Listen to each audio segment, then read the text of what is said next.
the conversation. It's the conversation. Y'all ready? Let's go. No filter, no restrictions. You about to get my opinion in its purest form. So my words, don't try to spin them. What I said is what I said. And what I said, I meant it. The gloves are off now when I'm coming out swinging. So engage in verbal combat, but you better be ready. Cause this here for me is light work, even if the topic's heavy. I'm ready for it all with no running from nothing. You just take the time to digest what I put in, no rushing. But time is moving, don't waste it. You want the real, come and face it. Come sit and talk to me if you want it straight without a chaser. And it might burn a little when you step on up to taste it. But it's nothing harsh, I promise. Just a little conversation.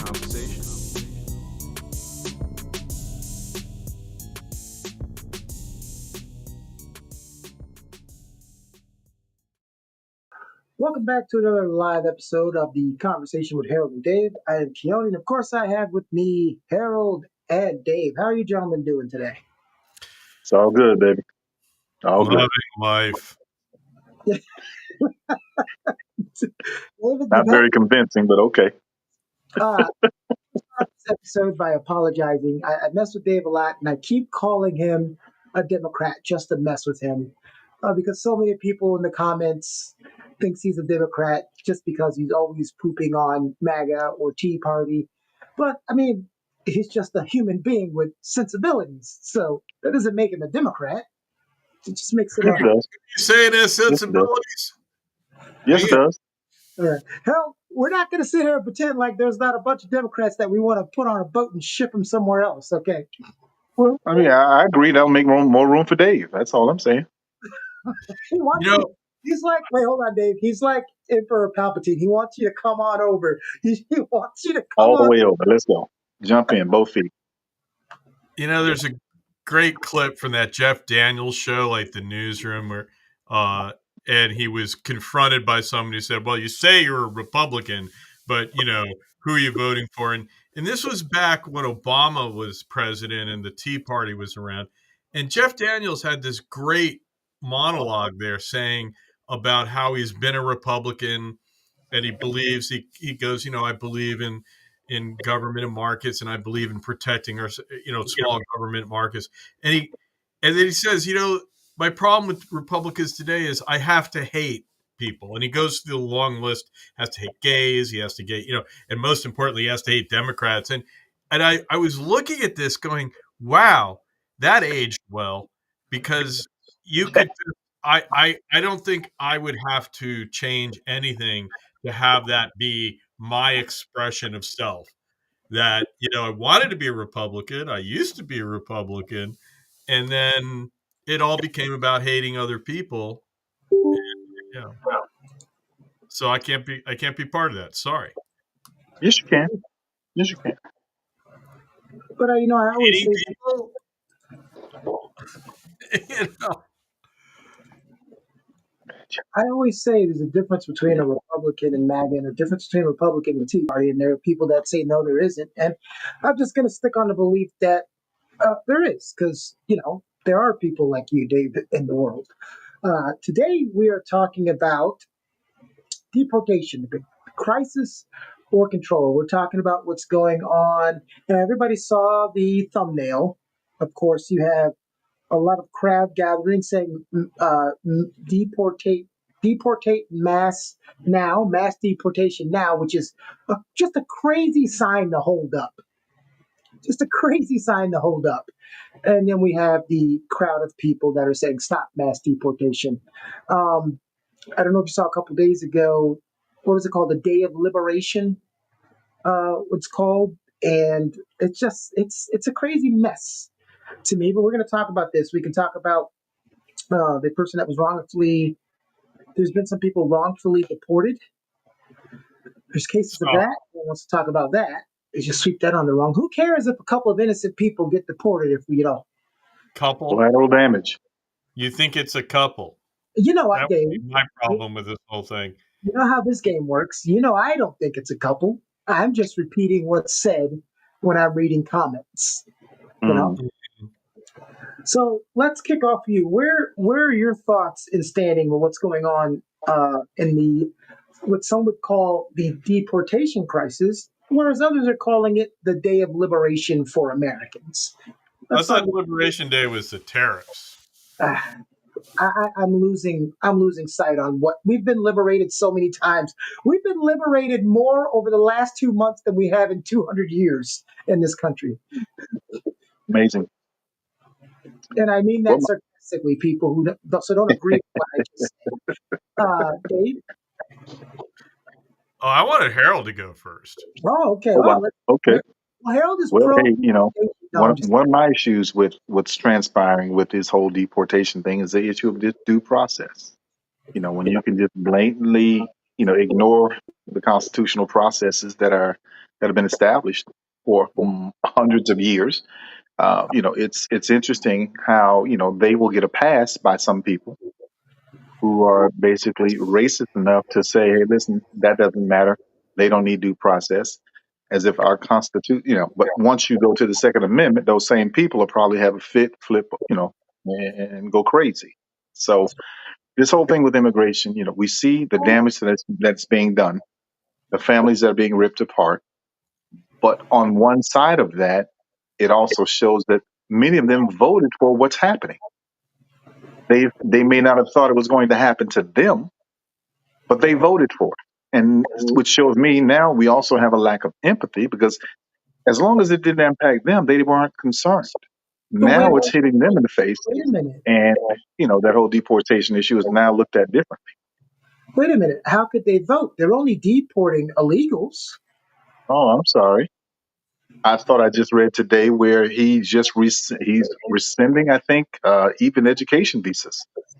So now they're getting ready to ship students out of here.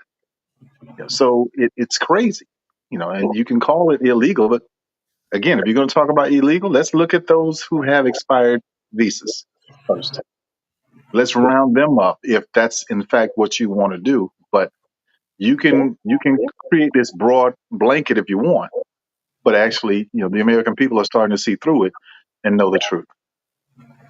I remember about during the first term, my friend was here on expired visas. Visa expired like 4 years uh, prior to the day we were having this conversation. I'm like, "Aren't you worried?" He's like, "They're not looking for people who look like me." That was his response. I said, "You know what? I can't even fault you." Which made me come up with this. This picture is not what it's. This was not the picture I put the context in there, sir. I don't think we can do that. What do you mean? If they don't look like us, just send them back. Let me just do that. That's what it feels like. Dave? Wow. I didn't mean to say that and lead right into you, Dave. That wasn't the original plan. I wanted you to go first. I think we have to take illegal out, right? Mhm. Because as we came up, as we discovered the stunning ignorance of people, some of whom proudly profess themselves like that guy I had to talk to this past summer that you brought on, who proudly proclaimed himself to be an expert, and then he didn't even understand that the asylum seekers were not illegal, that they were here legally, and that is what most of the mass, the push into the United States was through legal processes that needed to be addressed, and just so they're sending people away who have gone through the legal process, who have done it right, and that doesn't matter anymore. And so you're left with wondering why them and not other people, because they're from. If it's not that they look like somebody, it's that they're from a country where other bad actors come from. And so this one guy who's in this Salvadoran torture prison is, Mhm. been deported uh, because he is from, he's from not from El Salvador, he's from Venezuela, I believe, and he was here legally, but he's associated, right? He comes from there, and so it's definitely guilt by association, and it's if not racist, it's adjacent. It's the same kind of thing where you're saying, "Oh, all you people from this country must be bad." Never mind that a lot of people from a country that's in horrible shape are legitimate refugees, and the lack of empathy. Just the lack. I think about that group of people that they sent down to that in those plane loads to that El Salvador jail, where they are in white boxers, they are being made to walk around bowed over, they're being, completely humiliated. They've been thrown in with the worst of the worst prisoners from El Salvador's point of view. And I'm like, what the hell did these guys do? Normally, you deport someone, you send them home. And then you could say, well, maybe they were innocent, maybe they weren't, but at least, we send them back to their country like everybody else who lives there. So how bad is it really? But no, we send them to one of the worst prisons on the planet with no due process, no guarantee. And what did they do to be there? They're with people who have killed folks. What did they do? Right?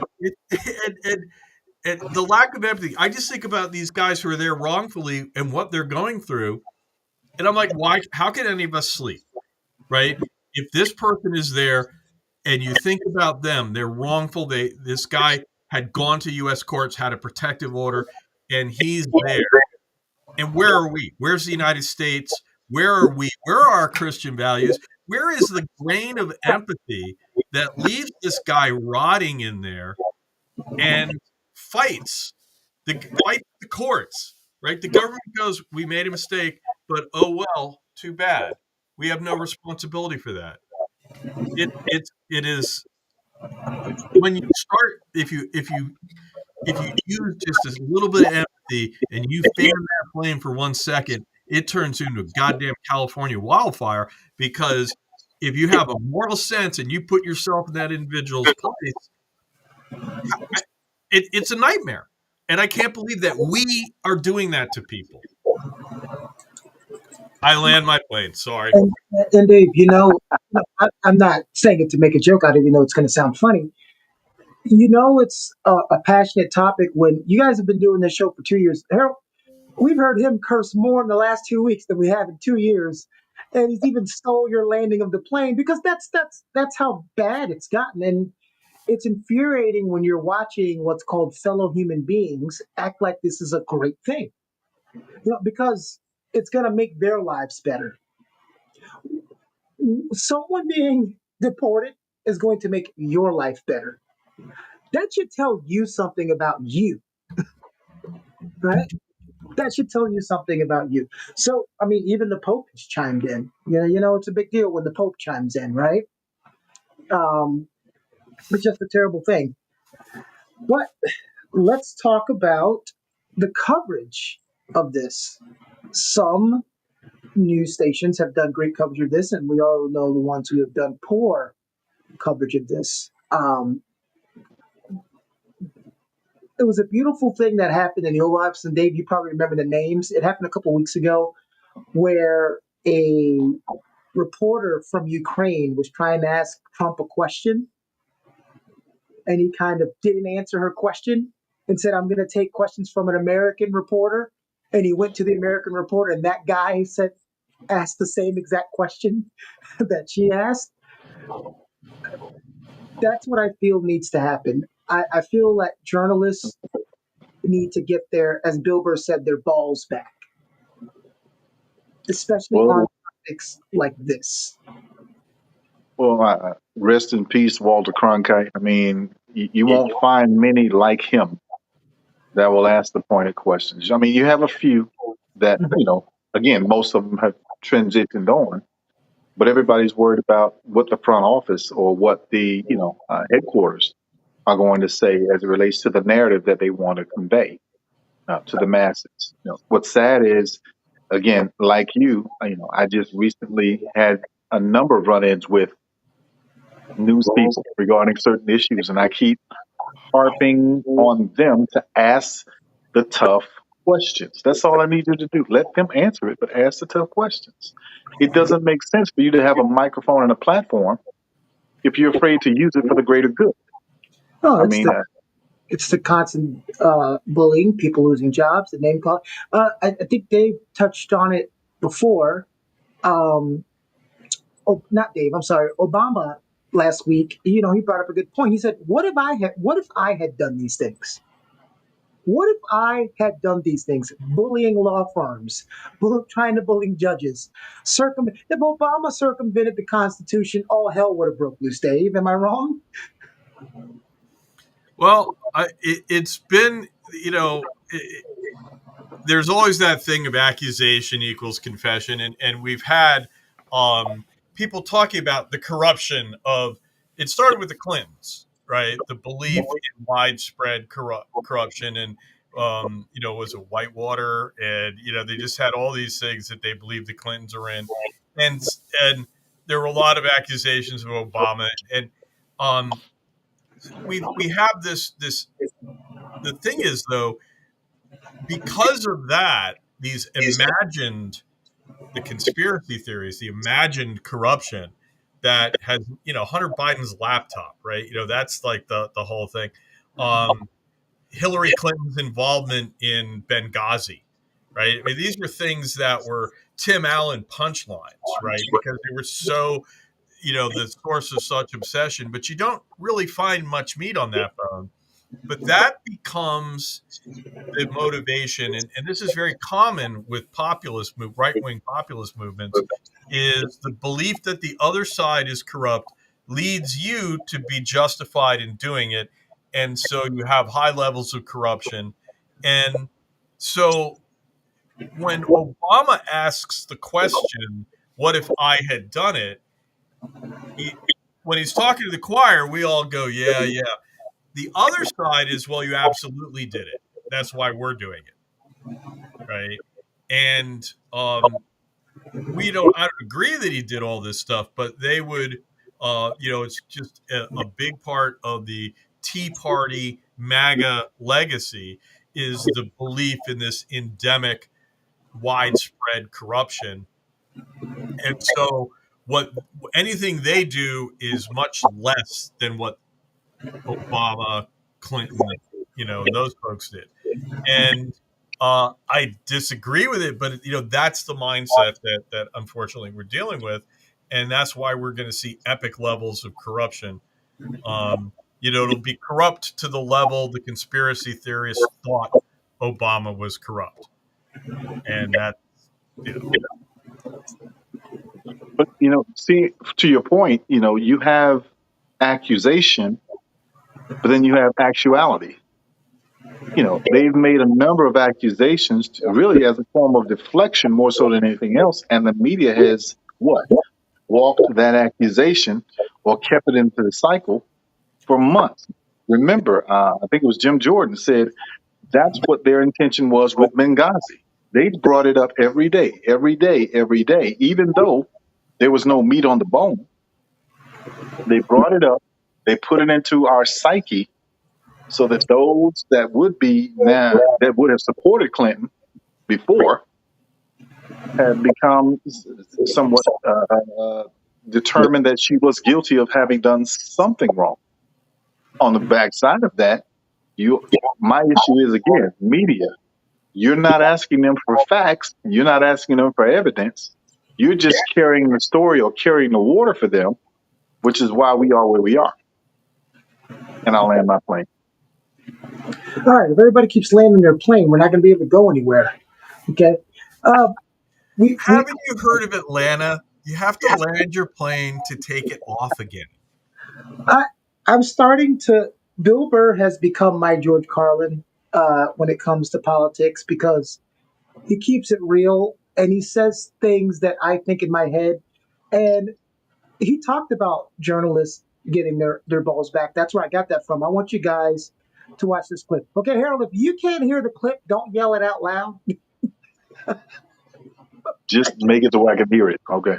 I can barely hear it. Just about your reaction to Luigi Mangione. I was reading up, that perhaps you've been supportive of what he did. Could you clarify what you think? No, I'm not going to just have some controversial moment so you can get clicks. I'm not doing that. What are you going to bring up next? The Middle East? I went to summer school 3 out of 4 years in high school. I'm not qualified to talk about this. You said about Elon that he was ruining Earth, I saw on The View.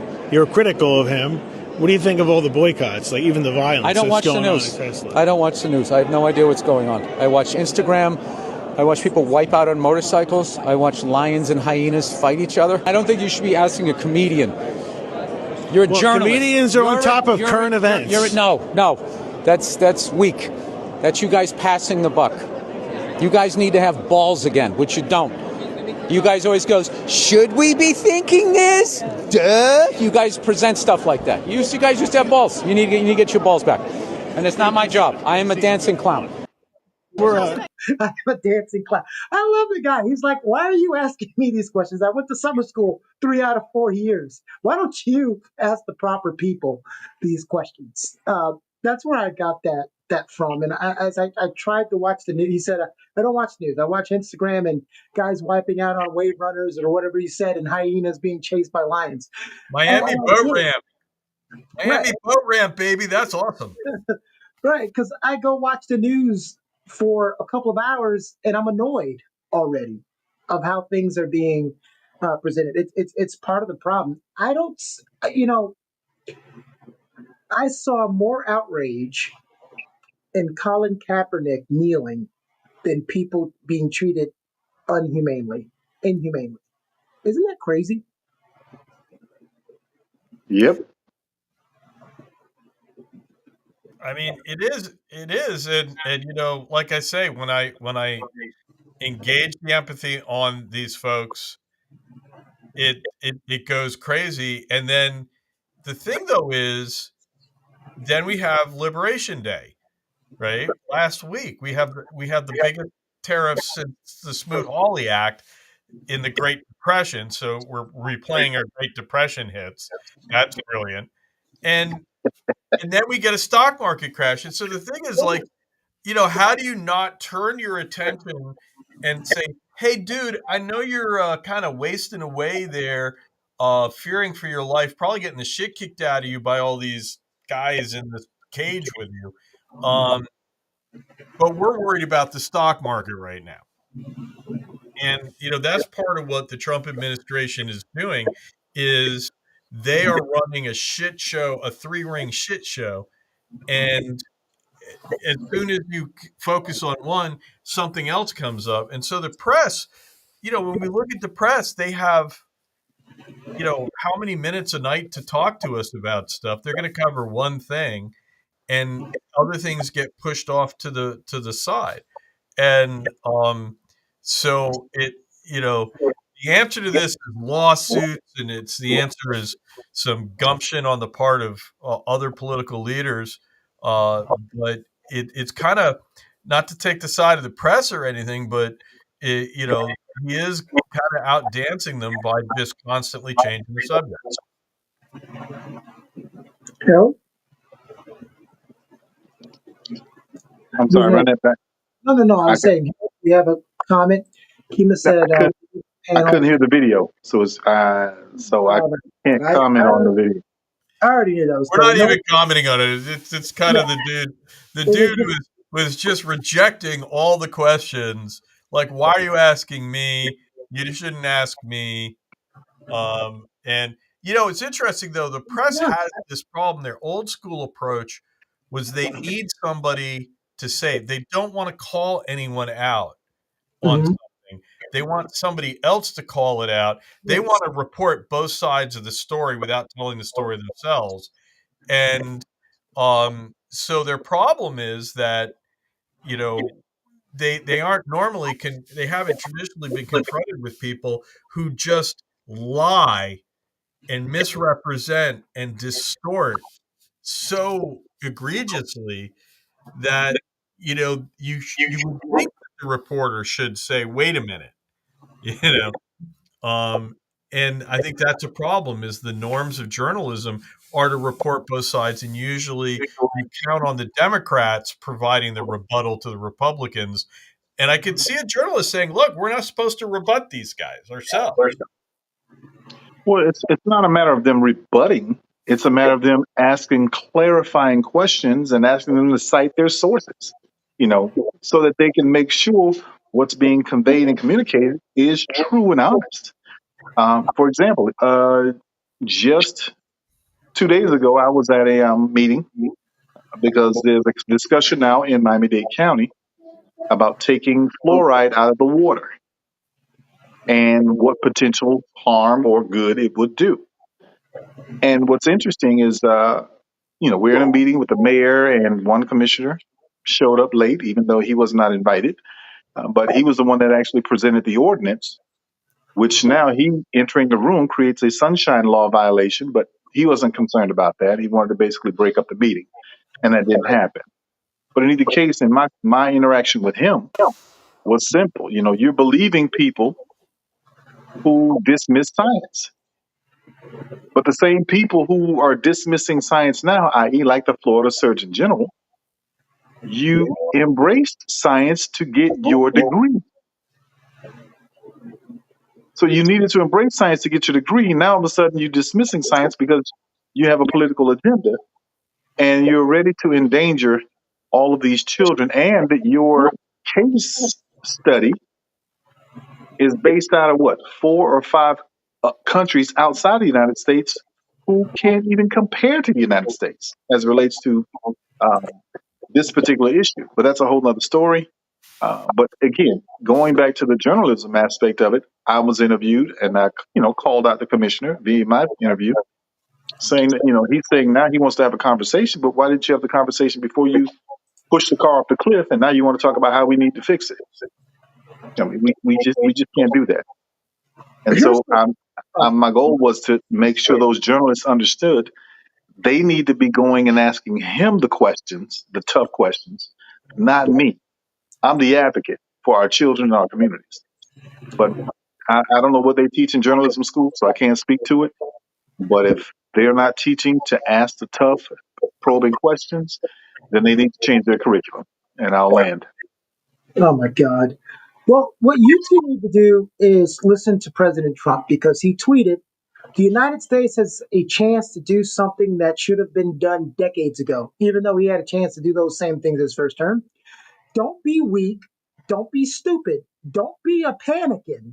A new party based on weak and stupid people. Be strong, courageous, and patient, and greatness will be the result. So don't be a panicking, guys. He's got it figured out. Why are y'all panicking? Well, he doesn't have jack shit figured out because everything he's saying is internally inconsistent, right? He comes out and says, we're going to have these tariffs. These tariffs are going to bring jobs back on shore. We're going to do all this stuff. And people, if they want to avoid the tariffs, they need to make it here.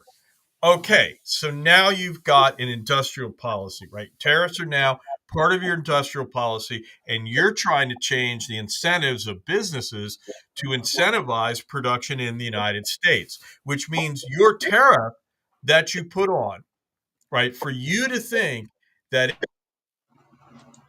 build factories, you need to put a tariff on that will last not just for the time it takes to build the factory, which can be 2 to 5 years or longer.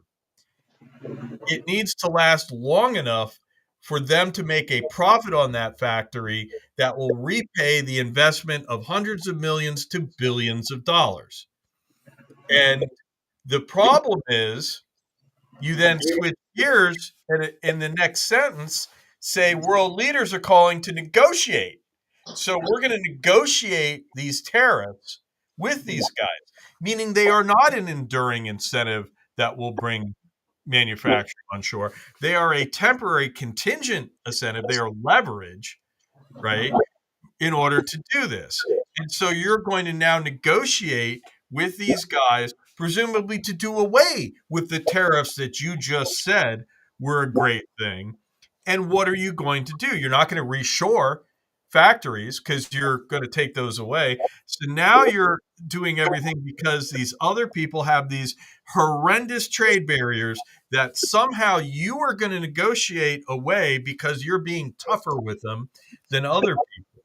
And so you're now betting on us having more international trade with people and that making everything more wonderful in the United States.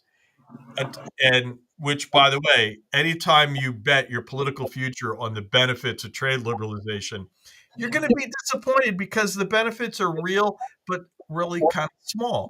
And so, here's the whole thing is like, I mean, if you're talking about getting these guys to negotiate, this is what trade negotiations have done for decades, and Trump says it made us worse off.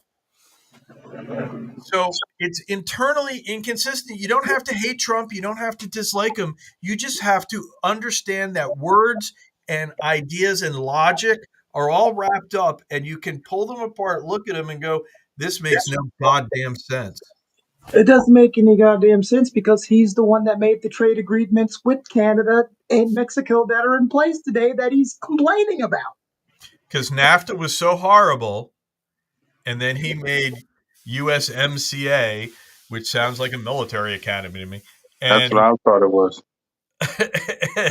and every time I see it, I go, "What?" I teach IPE for like this is my job, and I go, "What? Oh yeah, that's right. It's NAFTA." But no, so this. They have no idea what they're doing, and these countries do not have these. By the way, the reason we have persistent trade deficits is that we are a source, a repository for investment income.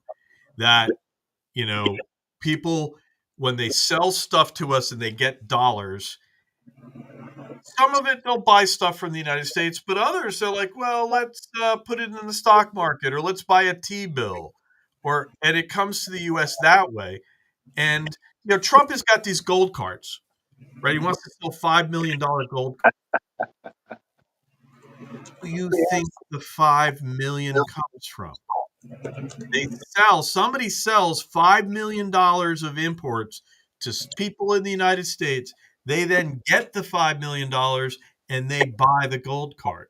So you are contributing $5 million to the trade deficit right there. Forget the T-bills. We're running all these debts, right?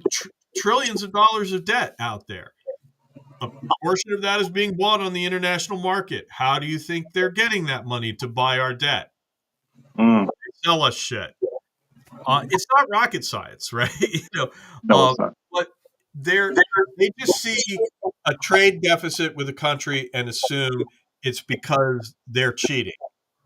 And I'm sorry to go so long, but the problem they've got, if Trump tries to do this negotiation, there's nothing to negotiate away. This is like saying, hey, the problem with our education system is they're teaching critical race theory, right? And then you find out, well, they're not really doing it, but okay, we won't do it now. You got us to agree we won't do it, right? And guess what? The reading scores aren't going to change. Nothing's going to change. And this is the problem. They're saying, hey, here's all your it's this cheating. There isn't cheating. You misdiagnosed the problem. And meanwhile, how many trillions of dollars of value have been wiped out of the stock market? What is mass deportation is going to solve, Harold? What's it going to solve? Yeah, because Well, obviously it's a problem that's going to solve a lot of things right now. What's it going to solve? well, again, maybe I need to put on a new set of glasses because I don't see it. I don't see it as a solution. First of all, I mean, if it's going to solve something, it has to be a solution. It's more of a promise that was made that shouldn't have been made to create a crisis that didn't exist. At the end of the day, those of us that study history know that, we are a country of immigrants. Bottom line, immigration is what built us. Immigration is what has sustained us. But if I now criminalize and dehumanize those individuals who are seeking a better life, who are going to come and contribute to this nation without receiving anything in return or being guaranteed anything in return outside of having basic rights, basic human rights. However, we as a nation would rather believe a lie than embrace the truth. And we've allowed this person to lie since day one about how great he was or he is or he thinks he is. And unfortunately, because people are making excuses for him, they're being dismissive of all the damage that he's doing. We are where we are, all because There are certain individuals that will not admit they are wrong, and what they're really doing is cleaning up. Even today, like I said to someone earlier today, even this so-called temporary pause on tariffs. Okay, I can promise you, those that were feeling the hurt from the market moved their money in the right positions so that when he made this so-called 90-day reprieve, they benefited. When it went up, I think 2,500 points or whatever that was. So now we're dealing with a more obvious or a more overt means of market manipulation.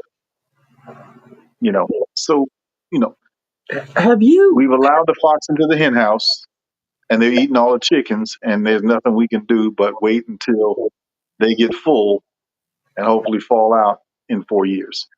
Have you asked? Because I don't want to say seen. There's millions of videos of people asking MAGA people something, but some of those videos we've learned are fake. Some of them are authentic. Have you ever actually asked a MAGA person yourself, what is immigration going to solve? Because I have, and the response that I get the most is, it's going to create more jobs for Americans. And I just stare at him. Dave, what's the fundamental The jobs flaw? that Americans don't want, right? That's why the immigrants are here doing it. We have 4% unemployment, people. I mean, it just doesn't make any sense. And uh, the other thing too is just you have to just be of this view that these people are evil, right? You just and this is the problem with the kind of this right wing populism is you vilify others are dangerous. They're vilified. They're the problem, and but I just remember walking out one day. I was at a store, at a convenience store, and the truckload of people who ain't from around here, shall we say, and they're all like 6 guys in one truck, and they're going off to work, and they're buying all their stuff, and it's going to be a hot day. It's going to be one of those days in the summer, and these guys are going out to work, and they're going to work, and they're going to build something. They're hardworking people, probably sending their money home to take care of people. And I swear, the words of Joshua Chamberlain at the end of the Civil War, when he saw the Confederates marching up to him, and he said, here are these guys. These are the guys who stuck around. These are the guys who fought. Is not such manhood to be welcomed back into the Union, so tested and assured. And I walked by these guys and said, is not such, well, manhood, it's got a little gendered there. But, I was just like, why? These are the people. I want these people to be Americans, right? And that's the typical one. It's not the guy who's a drug dealer. I mean, that's the more typical person. And why you can't see that? Why you can't see that most people are coming in and doing things decently, trying to make a better life for themselves. I just don't understand why you can't see that that's the norm, not gang members and all this other stuff. Kima's response to which is illegal, right? That was when Harold was talking. Kima, you are right. That was exact point, which is illegal, right? But this president does not care about doing things that are unconstitutional or illegal. Apparently, that's been his biggest thing. Judges say no, and he says yes. You have a president that doesn't know how the government works. That's a problem. And Most definitely. no, Most definitely. what I love. Everything that I'm saying, it's met with silence because it's like, well, what do you want me to say after you just said that? Whereas if I was on another channel, there's these long rebuttals, huge rebuttals, but you guys are like, yeah, you're saying stuff that you get taught in grade school. Yeah, Kimia? Kima. What? Kima. Hi, Kima. Market manipulation. And Harold talked about that, right? There's that whole question of we're going to be looking when, I mean, they knew there was a rumor on Monday, I think it was, that there would be a 90-day pause, and we saw the markets go up. So they then on Wednesday are going to announce an actual 90-day pause. And what'll be very interesting is, did these folks just sit on that knowledge the way they were supposed to? Or, was there insider trading based off of the knowing that that's going to occur? And Trump is already under suspicion because I think 20 minutes before his announcement or sometime before it, he said, it's a great day to buy stocks. It's a great time to buy into the market, DJT. Well, that's him signing off on his initial. Or is he saying to buy DJT stock because that's his stock number? So right there we've got, but what will be more interesting is whether or not individuals knew that they could buy in and are going to buy in and maybe sell off after this bump up. And so now we've got market manipulation. Great, let's add that. But we stopped talking about tariffs, which stopped us from talking about the dude who's rotting in El Salvador. Right? This is my thing. Is at every minute it's some new fresh hell that we have to deal with. This guy is racking up federal injunctions like Pokemon. He got more than Obama, Bush, Clinton, and Biden combined. That's hilarious. But hey, before I forget, let's get to one of your new favorite parts, that is responding to comments from our commentary on the internet. So the first thing I'm going to do is I'm going to play the short. It's 30 seconds long to what we were getting response to. It was Zelensky's interview with President Trump. We're looking to see if Europe will rise to fill the vacuum that appears to be developing. They will, because again, it's that analogy of they're going to be the ones to suffer the most if things get unchecked and out of hand, because these countries are all connected to each other. Mm-hmm. It's the example that I keep trying to give to people over here of we have the safeness of knowing we have two borders, Mexico and Canada, but to some people's opinion, it's the worst thing ever being bordered to Mexico. Oh my God, we're in so much trouble. Be a country that's bordering someone who constantly want to invade you. So the commentary we got on that was what's Maryland controversial said, there? We got along with Mexico and Canada until Trump got involved and destroyed that. And Bob Fisterberger, of course, that would be his name, we didn't get along with them. They were just sucking up to us while we let them leech off of our prosperity.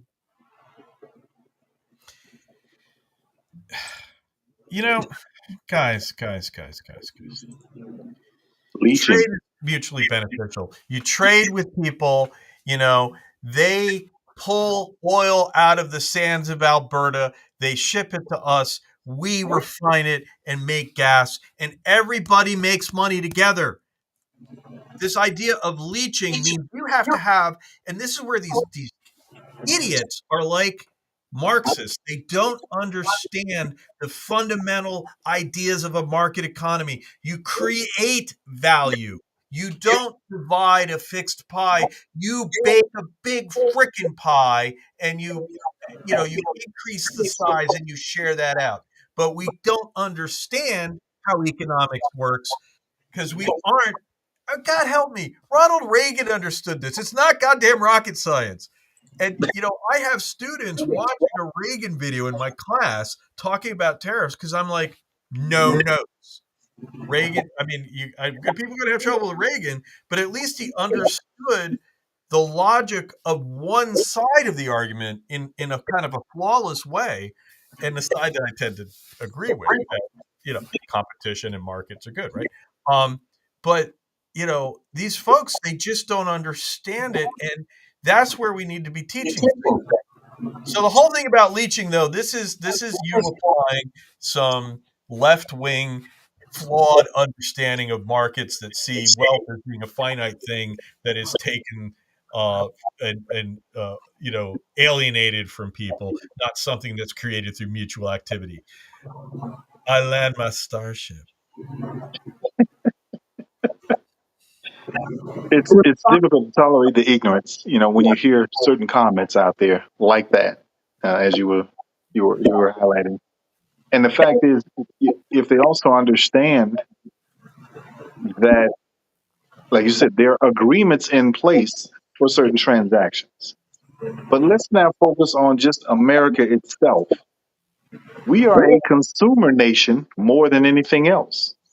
We don't produce enough to satisfy what we consume. So we have to, when we're looking at these trade agreements or trade arrangements, we have to bring in or import more than other nations because guess what? Most of those other nations are self sustaining in many respects. Unlike us, we're very wasteful. Yes. We're very, like I said, we overconsume. And then because we don't produce enough, now they want to talk about a trade deficit as if other people are supposed to buy things from us just because, whether they need it or not. And they're being actually more fiscally responsible in how they operate their nation than we have been in operating ours. So it's sad, but I that's the got to reality push of where we back are. a little though. This Good. idea that we don't produce enough stuff. We don't produce shoot. The only industry that we actually lost in the United States has been the apparel industry, right? Although people, because we see tags in our clothing, are more aware of it. We produce an awful lot of stuff. Our trade balance, about 80%. Our exports are equal to about 80%. We also produce an awful lot of stuff for domestic consumption. Our market is less open to the rest of the world. So that trade deficit on as a percentage of our GDP is actually extremely small. So the difference lies in people believe that we are a good repository for value and that we have businesses that will grow in the future in a steady, reliable way. So they invest money in us. And and so we get to actually consume more because people are willing to put their money into us. They're willing to give us stuff in exchange for dollars, which they then don't demand that we make them. We give them something in exchange for. They invest it. And so I'm sorry to, I don't mean No, to jump, but listen, I push. think that And that's you Don't don't need have to that's, apologize. that's the understanding that's missing in economic populism, which is not right wing populism. Well, we have a lot of and we forget about state to state trading. I go to Florida, I see a lot of California oranges, and I go to California, I see a lot of Florida oranges. So we do a lot of state to state trading as well. Dave, I want you to comment on Paul Blaylock responded to that same video. After World War II, the U.S. helped Europe rebuild. Okay, they're good to go. Time to go home. No more foreign aid. Bring the troops home. Put them on our borders. America first. What foreign aid I was, is first my question when you talk about Europe? You know, at one point we poured money into Europe at the end of World War II mhm. to stabilize things and to provide markets for our goods. Because after World War II, the United States had this massive industrial capacity. No one else had it. There was no one to trade with, right? No one out there made anything. So we pumped dollars overseas first through the Marshall Plan, and then through what they called military Keynesianism in defense aid to those countries.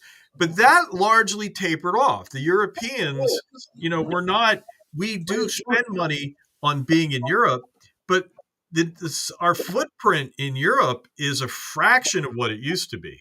And, this idea that we're pouring money into Europe is, I just don't know where it comes from. And I would point out to people that the NATO has gone to war once, and that was after 9/11 on our side. They deployed to Afghanistan, and so we got the benefit of having French, German, British troops. Uh, Germans deployed to fight on our side in Afghanistan. So where is all of this one-sidedness? Well, that's the thing that now here I was going to talk to you too. This belief that we're always getting robbed, as if we never get over on anybody, right? We're always the victim in some people's minds. One of the things he's pointing out is having all of these bases in other countries. I'm like, do you even know the reason why we have these footholds and bases in other countries? And I said in plain terms, if some shit pops off, we're screwed when you don't have footholds in all these places. So, yes, we'd like a base in Germany. Yes, you'd like a base in Italy. Yes, you'd like a base in South Korea. It's a logistic and financial nightmare when you have to try to deploy troops to Europe from the United States or from the United States to parts of Asia. It's the thing that I don't think about. And also, I told this person, as a 20-year Army vet, I'd rather be stationed in Germany than Fort Liberty, North Carolina. You know? It is Fort Bragg again. Well, yes, all the names that were changed from, either racist generals or people who were not so good in history have now been changed back by our fearless leader. So to people who were credible, decent folks with the same name. yeah, It is a sleight of hand, but it is depressing that, like, Liberty, I was happy when they went back on that, but other places they're taking honors away from, like Hal Moore and his wife from Vietnam, people who served and deserved a little recognition. But all right, anyway, sorry, yeah, back to that's a what whole we're different. No, you're fine. That's a whole different fight. But Harold, where does this complex you think comes from? That we're just the victim all of a sudden. When did that come about? I mean, with that, we're a victim all of a sudden. Yeah, we're a victim. Everybody's just robbing us blind. That's the narrative. Every But that country. started in 2015 when they went down the escalator, and that's the type of language they began to project. That basically, that's why we wanted to make America great again. That's the language that he couched into this whole narrative, so that he could push forward and get those who may have had similar thought or who was willing to go along for the ride to go alongside. Sadly, like I said, he now also, if you think about it, purports himself as a victim. You know what I mean? He was a victim of this system now, all of a sudden, that when he was convicted and tried and impeached and all these other things that happened. Not that he did anything wrong in his eyes, but again, his focus was himself. He wanted to make sure that he could now create that victimhood. He's now superimposing it on our country so that whatever he does, it'll be essentially blameless. Because remember, during this last campaign, he was viewed as lawless while they wanted the other candidate to be flawless. And I land. Oh my God, I'm gonna blame Dave for one thing. Anytime someone says "Make America Great Again," all I hear is Dave screaming in my head. We are great. That's all I hear now is Dave screaming in the back of my head. We are great. That We've offended always been me. great. That was my immediate reaction to it. Is, what do you mean again? Yeah. Let's go outside and have a discussion about that. It was kind of the visceral reaction I had about that. What do you mean again? And I have to say, though, the victimization is in some ways a byproduct of blaming the world on other bad actors, because bad actors have to have victims. And so, if you're trying to understand the world in terms of people who are, this whole, the flip side of victim is villain. And we have to have villains, and we have to believe the world is bad because of villains. And so I think that's kind of wrapped up. One other thing, I think Trump absolutely brought a lot of that to it, but I would say that it was there in the Tea Party movement, because that Jeff Daniels scene where he goes on that tirade I mentioned, not the one we're used to, where he was asked, "What do you mean, Yosemite?" but one later on when he talked about what he means, what he thinks a Republican is. That's before Trump. And what impressed me is when I listened to it, just how on target it was. And I'm like, okay, he was saying that before Trump came down the elevator. So there were already people going in that direction. And so I think it's important to understand that Trump absolutely capitalized on it and institutionalized it and wiped out the parts of the Republican Party that weren't thinking that way. But there was a group of folks who were there that he built on. And it goes back even farther on that side. For those of you, Ronald Reaganites, uh, I, I don't think it goes. It goes back to the Tea Party. Hitler. Oh, I sometimes was on even Hitler. you have a president that it's hard to recognize sometimes the good things that they did if you're on if you're on the receiving end of some terrible things he did. There's a reason, and I can have a whole show. There's a reason why people who look like me are not big Ronald Reagan fans, and we can get into that. But in terms of other things, there were some things he did unconventionally and conventionally that were great. But for, there's also the other side of some very bad policies and things that were put in place that are very, very cringeworthy. And that's a whole new show. For those of you towards the end of the month, we are going to have a complete show on Terrative. I promise not to get sidetracked with my emotions with other things, but we're going to have Greg on, our favorite stock guy, is going to be on here, and Megan will be on again, our economist that we had on to talk tariffs and how terrible they are. I sent her an email and I want to find the reply because I think you'll like it. Darn it. I just had it. Dave, filibuster.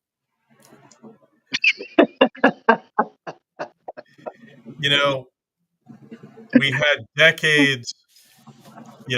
There's an old saying that if goods don't cross borders, armies do. And Heard. at the end of World War II, we embarked on a lot of efforts. The world had tariffs from 95 years ago when the U.S. kicked off the trade war in the Great Depression. Everyone's tariffs went through the roof. And so for decades, we negotiated them down. And it was tough and it was difficult.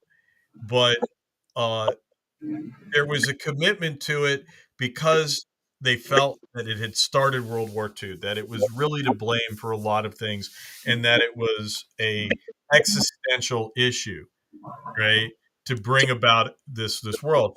And I sometimes feel like we forget that that's where this all started, and you're rolling the clock back, forgetting that look.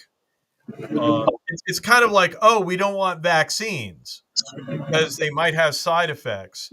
And then you forget, yeah, but the reason you have vaccines is people freaking die from measles. And we're seeing that. People start, and so I always say that the whole tariff, there's this trade protectionism, this Peter Navarro bullducky is basically like anti-vaxxing. And actually, I think Larry Summers was, there's some people are saying that, and so, the Economist is going to come on and is just going to tell you, look, they're bad. Was that enough? I knew I picked the right person. So one thing, I don't mean to talk about this on live. I could ask you offline. She's got her research group coming into town on the 23rd. So I'm going to ask her if the 30th will work, which is the last Wednesday of the month, if that works for you guys. But I'll talk to you offline. Because she first said, "Oh, if you do it on the 23rd, I'll miss talking about Trumponomics or the Trump slump, taxing penguins, or self-imposed stagflation." Is what she called it. So I don't know if is that economics humor? No, Wow. stagflation. Stagflation was the problem of usually when you had inflation, things were going hot, and so when you have stagnant growth plus inflation, and that's an old thing. That's an old term from when I was a kid. You know what Back I when the Democrats are running the economy in the ground. God damn it.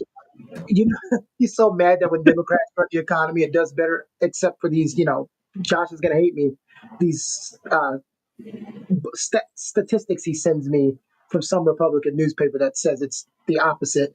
But what I know about economics is 3 weeks ago, it cost me $27 to fill up my tank. Today, it cost me $43. Fuck economics.